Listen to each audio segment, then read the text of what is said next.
Order! Order! You are an incorrigible delinquent at times. Behave yourself, man!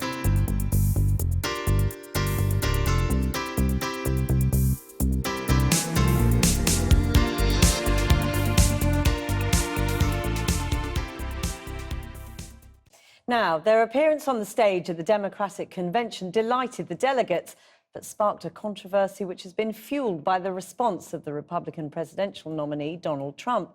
I've been speaking to Kazir and Ghazala Khan, but first, here's what's happened so far. Please welcome Kaiser Khan from Charlottesville, Virginia. It was one of the most powerful speeches of the Democratic Convention. The father of Army Captain Humayun Khan, an American Muslim soldier who lost his life in Iraq, speaking out against Donald Trump's stance on Islam and minorities. Captain Khan died running towards a vehicle full of explosives heading for a US Army base. Yet his father said, if Mr. Trump had his way, he would never even have been in America. Donald Trump, have you ever been to Arlington Cemetery?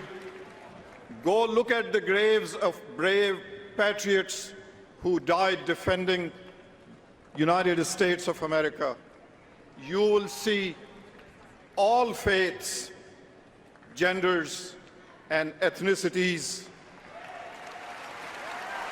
You have sacrificed nothing, and no one. Who would dare challenge them, breaking the unspoken code of always honouring the families of the fallen in America? Donald Trump, that's who. First, I think I made a lot of sacrifices. I worked very, very hard. I've created thousands and thousands of jobs, tens of thousands of jobs. Then questioning why the bereaved mother had stayed silent. You look at his wife, she was standing there, she had nothing to say. She probably, maybe she wasn't allowed to have anything to say, you tell me, but plenty of people have written that. Donald Trump continues to defend himself on social media, this on Twitter today. Mr. Khan, who does not know me, viciously attacked me from the stage of the DNC and is now all over TV doing the same. Nice. Well, earlier I spoke to Mr. and Mrs. Khan from our Washington studio. I first asked Mrs. Khan what she made of Donald Trump's criticism of her silence. I was really surprised that he didn't see my grief or my pain, and he's just asking me this question, why I did not talk. It's a surprise, but I don't want to talk that much about Mr. Trump. I just want to say that I am a Muslim woman and I am very strong. I have very strong feeling. I have very strong beliefs that I can say anything I want. There is no restriction in Islam to say truth, to say good words to each other, and to be respectful. He clearly was inferring that precisely because of your religion, you were effectively being silenced by your husband. You weren't allowed to speak. Did you find that offensive? I don't find it offensive, but I find it very funny that he brings religion at that time when I was really in pain. 4-year-old, my granddaughter asked me when I went, that, Bibi Shirin, I saw you on TV, but why were you so sad? 4-year-old can see the pain, and he was relating, instead of to pain, he was saying that I wasn't allowed to say. He doesn't know anything about Islam. Mr. Khan, can I ask you, why did you decide to tackle Mr. Trump so directly in your speech? I felt compelled, morally, ethically compelled to tell him, we migrated to United States, we are patriotic American Muslims.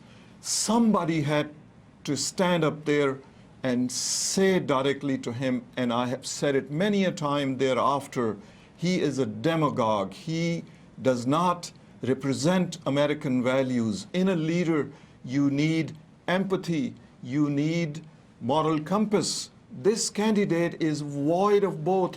On a personal rather than a political note, if you like, how difficult has it been as the father of and mother of an American Muslim soldier who died in service to hear some of the language that has been used around the Muslim population?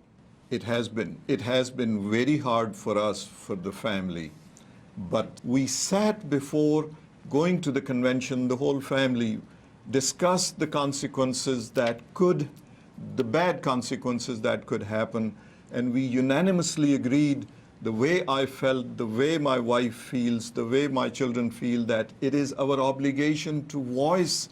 And Mrs. Khan, I mean, it's clearly very difficult for you to talk about your son, and in a sense you've been forced to do that by what's happened over the last couple of days.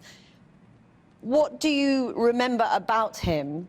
He was a very strong person, and he always tried to bring people together.